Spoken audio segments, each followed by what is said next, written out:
فكانت النبطشيه هاديه لدرجه ان احنا نمنا، بس انا جالي كابوس بالليل ان في عيانه بتنزف بره في النبطشيه. كده قلت انا يا عم مالك الجراحات ودوشه ونبطشيات صعبه، انا اقعد فوق في الدور الرابع كده ايه يعني الامور تبقى احسن يعني.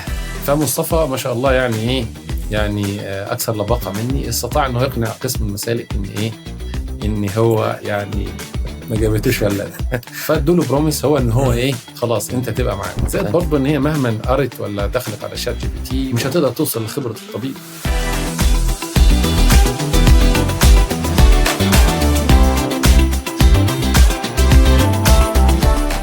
الوصول للنجاح صعب، لكن الأصعب إنك أنت تفضل قاعد متربع على قمة النجاح. معنا النهاردة قصة من أجمل الشخصيات ومن أجمل القصص اللي موجودة معانا، اللي بتقول لنا قد إيه من الصعوبة إنك أنت تحافظ على قمة النجاح ده. خلونا النهاردة في بودكاست حكيم على السوشيال برعاية شركة كور فارم بنرحب بالأستاذ الدكتور محمد يحيى، استشاري النساء والتوليد وعلاج العقم بكلية الطب جامعة سوهاج. أهلا يا دكتور وسهلا بحضرتك. اهلا وسهلا. أهلا وسهلا بحضرتك. حضرتك مشرفنا النهارده في بودكاست حكيم على السوشيال، وان شاء الله دايما نستمتع النهارده كده بقصص النجاح اللي موجوده مع حضرتك. شكرا للمقدمه اللي احنا ما بنستحقهاش. العفو يا دكتور، ده عادي من حق حضرتك. ربنا يخليك. دكتور محمد، في الاول خلينا نتعرف على حضرتك من البطاقه الشخصيه بطريقتك.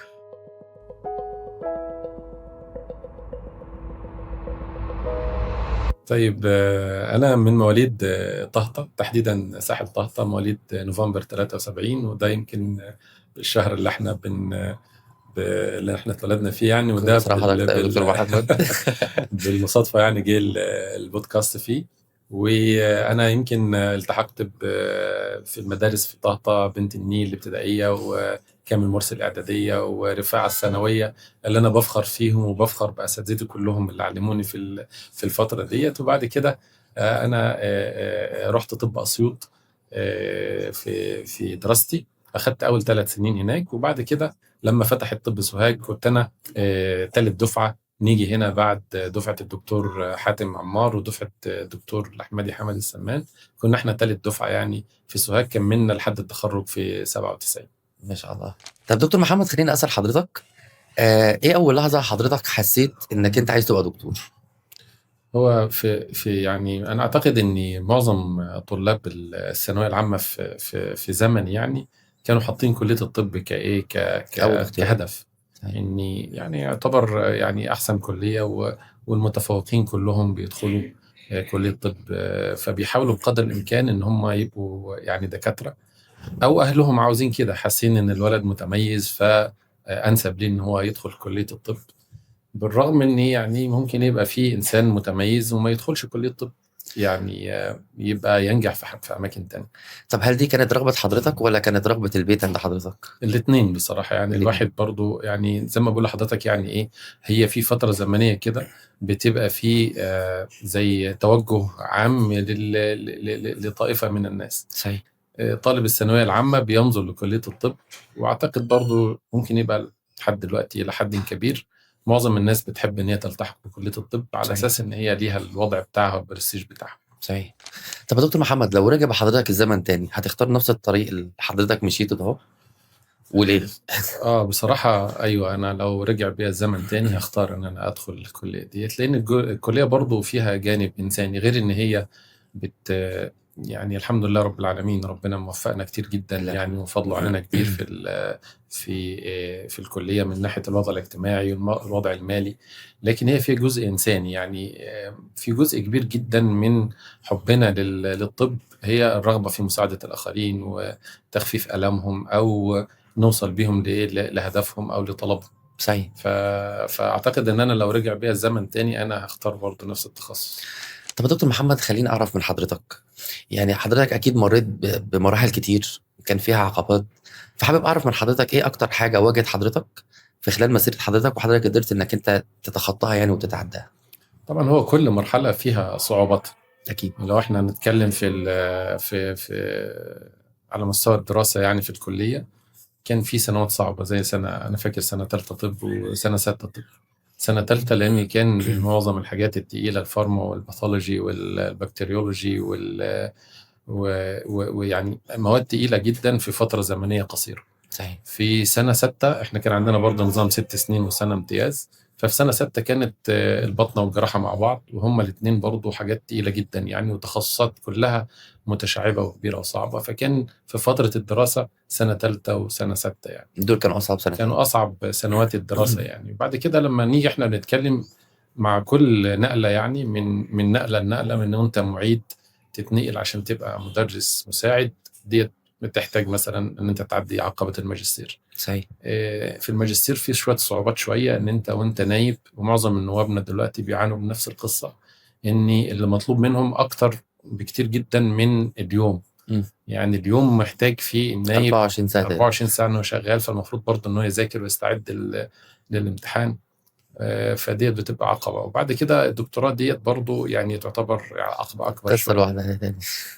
أكبر شوية. بس يمكن أنا يعني كانت ظروفي ميسرة شوية، إن أنا طلعت بره كبعثة ممولة من الدولة يعني لكليفلاند أوهايو، ورحت هناك. طبعا الأمور مختلفة خالص في التعليم وفي المايند سيت بتاع الواحد، فغيرت فيها حاجات كتير، وادتني الوقت إن أنا أقدر إن أنا أتفرغ شوية للبحث العلمي والمذاكرة أكتر من اهتمامي بالنبطشية والديوتيز اللي هي مطلوبة مني في خلال اليوم. يعني برضو طالب الدكتوراه عندنا ما زال برضو مطلوب منه حاجات كتير بتخليه هو مش قادر يذاكر بالأسلوب اللي مطلوب منه. الدكتوراه طبعا كبيرة ومحتاجة عقبة تبقى كبيرة. أكيد طبعا. طب حضرتك يا دكتور، بما إنك ذكرت الامتياز، فحابب أعرف من حضرتك، نرجع شوية كده بالزمن شوية. المكان حضرتك كان الامتياز ده حضرتك موجود فيه، هل مكان حضرتك كنت اوريدي تعرفه، ولا هو كان مكان جديد على حضرتك؟ احنا غالبا سوهاج واسيوط الخريجين بيتعينوا الامتياز بتاعهم في نفس المكان، الا لو انا طلبت ان انا اروح مكان تاني. فانا كان يعني انا طبعا مكاني، وانا يعني خدت الامتياز بتاعي في سوهاج. وبرضه في الامتياز انا عملت حاجه ظريفه بنصح بيها يعني الاطباء في الفتره دي. انا كل ما بدخل قسم كنا بنعدي شهرين في كل قسم في كل تخصص. صحيح. فكنت بستخير ربنا مع بدايه كل تخصص، وكنت ابذل قصارى جهدي ان انا افهم التخصص ده، على اساس ان انا هاخده ده كايه يعني هو البراكتس التخصص بتاعي اللي انا هستمر عليه بعدين يعني. فاداني فرصه كويسه ان انا اتعلم حاجات في البطنه وفي الجراحه وفي الاطفال وفي المسالك يعني كل الحاجات ديت بتديك انت ايه خبره متراكمه على مدار سنه الامتياز دي، بتخدمك انت في تخصصك، لان هو الطب عموما هو فيه حاجات متداخله. صحيح. يعني مش كتير. مسموح ليا مثلا انا دكتور نسا ما اعرفش اشخص زي ده، او ما اعرفش اشخص مثلا حصوه على الكليه. يعني ما هي المريضه ديت يعني انا اخدت الكلام ده، فالمفروض ان انا على الاقل ابقى عندي يعني احتماليه ان المريضه دي تبقى عندها الحاجه الفلانيه ديت مش في تخصصي. فادتني طبعا ايه زودت يعني خبره الواحد ان هو كان داخل كل قسم كانه هيتخصص فيه. صحيح. ففرقت معايا بعد كده يعني في الايه في الاكسبيرينس العامه يعني الموجوده كلها مع حضرتك. طب يا دكتور، بعد الامتياز كنا بناخد في الامتياز نفسه كنا بناخد نبطشيات كتير، فحابب اعرف يا دكتور من حضرتك ايه اول ذكرى ممكن بتيجي في دماغك بتفكر حضرتك بايام النبطشيات؟ والله ايام النبطشيات في الامتياز كنا احنا المفروض يعني كانت المستشفى موفره لنا ان احنا ممكن نعيش في زي كده كومباوند كده في المستشفى، ان احنا ما كانش مريحنا قوي يعني. فاحنا اخترنا انا ومجموعه من الزملاء يعني يفتكر الدكتور هشام مسلم استاذ الكلينيكال باثولوجي، والدكتور محمد ابو الفتاح دلوقتي هو راجل استشاري كبير في اسوان، والدكتور محمد عبد الهادي مسؤول كبير دلوقتي برضه في الاقصر. واخترنا ان احنا ناخد سكن بره يعني ان احنا نعيش. فقعدنا في مكان في العمري، وبقينا ان احنا ايه نسكن فيه. وكان مميز قوي بمحمد وهشام، كانوا مميزين قوي ان هم شطار في الطبيخ وكده، فكانوا مريحيننا خالص في موضوع الاكل. وكنا برضو يعني يعني علاقه امتدت لمده سنه مع بعض، كانت يعني فتره يعني حلوه الواحد يذكرها بالخير يعني. كل ما تقول لي انت امتياز افتكر شقه العمل. طب يا دكتور محمد، خليني اعرف من حضرتك، يعني خلينا متفقين على النقطه الاول ان اكيد وقت النبطشيه بيعدي بقوانين عكس قوانين الفيزياء يعني المتعارف عليها. فكنت حابب اعرف يا دكتور ايه اطول نبطشيه كانت موجوده مع حضرتك يعني؟ طيب بالنسبة لطبيب النساء، هو معظم النبطشيات طويلة يعني، وغالبا على اساس احنا على كلية طب، وكنا احنا يعني قبل كده، قبل لما كنا سوهاج كان ما فيش طب في جنوب الوادي في قنا، وما كانش فيه الأقصر، ودلوقتي في الوادي الجديد، يعني ما كانش فيه الوادي الجديد والبحر الأحمر، فالكلام ده كله كان بيصب في سوهاج. فكل المشاكل بتاعت الحالات كانت بتيجي الحالات الصعبة اللي هي اللي يعني بتحتاج رعاية فائقة وبتحتاج مجهود كبير جدا من النبطشية. فبصراحة كل النبطشيات كانت صعبة وكانت طويلة، إلا يعني فين وفين يعني كده من النبطشيات، لدرجة أنا أقول لك موقف أنا فاكره مع زميل فاضل اللي رحمة الله عليه الدكتور عبد العزيز، وده كان السينيور بتاعي يعني في فترة النيابة يعني. فكانت النبطشيه هاديه لدرجه ان احنا نمنا، بس انا جالي كابوس بالليل ان في عيانه بتنزف بره في النبطشيه. فانا صحيته بقول له يا عبد العزيز ده في عيانه بتنزف بره، هو ما كانش في عيانه بتنزف ولا حاجه، انا بحلم. انا بقول لك انا كميه الضغط النفسي اللي بتبقى على الطبيب اللي في النبطشيه. صحي هو طلعنا من الغرفه بتاعتنا لقينا ما فيش حاجه، قال لي الحمد لله. قلت له معلش والله انا.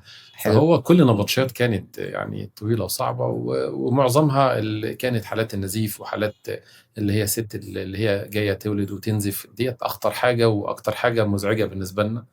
لان الست ديت بتبقى برضه جايه واهلها مش متوقعين ان تحصل فيها مشكله، وهي سنها صغير في الغالب بين 20 و40 سنه، فيعني تبقى الامور صعبه ان ايه يعني تبلغ الست ديت ان هي في حاله حرجه او تدخل العنايه او هتشيل الرحم لا قدر الله لو فيها نزيف شديد. فيعني نبطشيات معظمها كانت طويله وصعبه.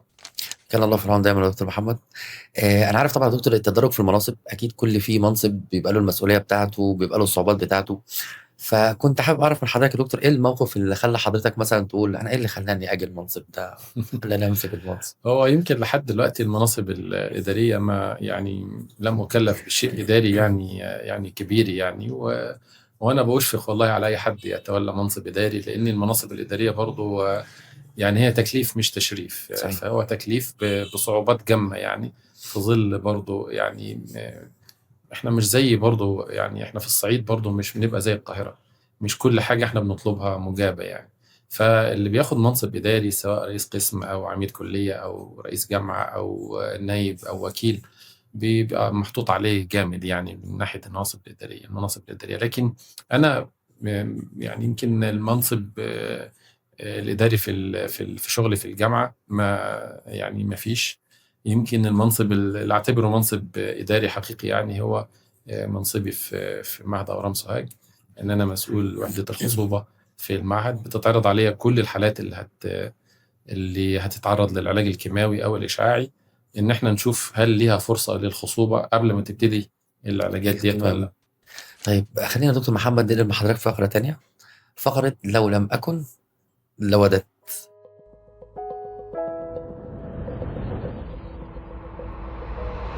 لا يعني أول حاجة لو لم أكن طبيب لوددت أن أكون إيه؟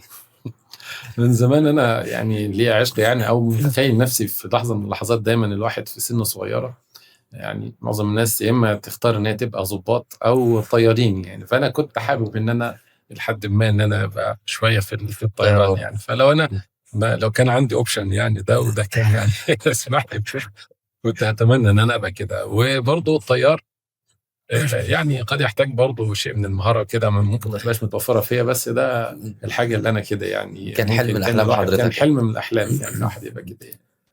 طيب لو لا اكن طبيب نساء كنت طبيب ايه؟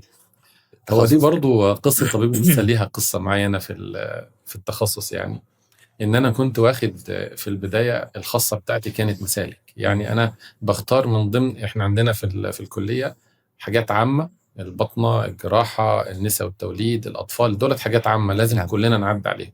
لكن في حاجات خاصه زي المسالك، زي جراحه التجميل، زي العظام، فديت كانت حاجات انت بتختارها، ما ينفعش تعدي على كل الحاجات الخاصه. فانا اخترت ساعتها قسم المسالك، وكان موجود ساعتها الله يرحمه الدكتور محمود رياض، وكنت حبيت المسالك جدا يعني، لدرجه ان انا خلاص كنت انا يعني ايه بس يعني.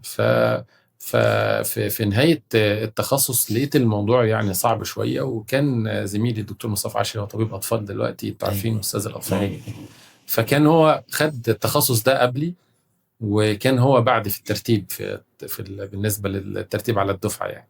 فمصطفى ما شاء الله يعني ايه، يعني اكثر لباقه مني، استطاع انه يقنع قسم المسالك ان ايه، ان هو يعني ما جابتوش ولا فادوا له بروميس هو ان هو ايه، خلاص انت تبقى معانا بس. فلما انا جيت انا ما كنتش فاهم ان هم ادوا لهم البروميس ده، فبدات انا اشتغل على اساس ان انا هتخصص مسالك بعد كده تمام. فجيت في الاخر قالنا بص يعني انت يا محمد ده كويس وكده، لكن احنا خلاص ادينا كلمه لمصطفى. فقلت لهم طب ده مصطفى ده حبيبي، كنت قلت لي من الاول كنت انا خدت تخصص تاني. فساعتها انا رحت ايه، رايح ناحيه النساء يعني، والتزمت بقى بان انا ابقى في النبطشات بتاعتي معظمها احاول اخد نبطشات وانا في امتيازي يعني في النساء. وبعد كده مصطفى في الاخر قال لهم لا انا مسالك ديت مش تبعنا، انا صعب ان انا اكمل في القصه دي، خد اطفال. وبعد كده انا صعب كنت ان ارجع مسالك تاني لان انا كنت ارتبطت بالنساء. فانا كملت في النساء على الاساس ده. لما كتبنا رغباتنا وتمام، جه كان حصل مشكله في الرغبات، فاعيدت يعني ايه الاختيار بتاع الرغبات ساعتها. فانا ترددت ساعتها، فرحت واخد كاتب ايه، كاتب تخصص الايه النفسيه والعصبيه، حاجه بعيده خالص، ده بعيد عن النساء وبعيد عن المسالك. قلت انا يا عم مالي في الجراحات ودوشه ونبطشيات صعبه، انا اقعد فوق في الدور الرابع كده ايه يعني الامور تبقى احسن يعني. لكن ساعتها كان الدكتور عبد المتين ربنا يديله الصحه قال لنا لا الاختيارات التانية ديت غير قانونيه، وما ينفعش ان احنا نرجع غير ناخد بالقرارات الاولانيه، لان ديت حاجه اوفيشال. ما ينفعش ان احنا نرجع بعد كده بعد شويه واحد تاني يقول لي لا انا عاوز اغير، فرجع لنا الايه للاختيارات الاولانيه. فرجعت اخدت يعني نساء وكملت فيها، وده من قدر الله عز وجل ان احنا كلنا في زمن. قلت لك كنت انا بصلي استخاره قبل ما ادخل اي حاجه يعني، لله الحمد. فالحمد لله. سؤال كده بين قوسين، لو اكون متزوج، لو وددت انا اكون متزوج طبعا ما فيهاش كلام. لا ما فيهاش كلام، لاني يعني الاسره ديت حاجه يعني ما يعني مش اوبشنال، ديت حاجه يعني مهمه جدا للانسان، لان الاسره هي اللي بتدي الامل للواحد وتخلي الانسان يعني ايه يعني يتحمل كل ضغوط الحياه، ويبقى فيه يعني تارجتس مختلفه عن ان هو يبقى عايش وحيد يعني. صحيح. دكتور محمد، يعني في العياده اكيد حضرتك بتقابل مواقف كتيره جدا جدا، فكنت حابب اعرف من حضرتك يا دكتور ايه اغرب موقف حصل مع حضرتك في العياده؟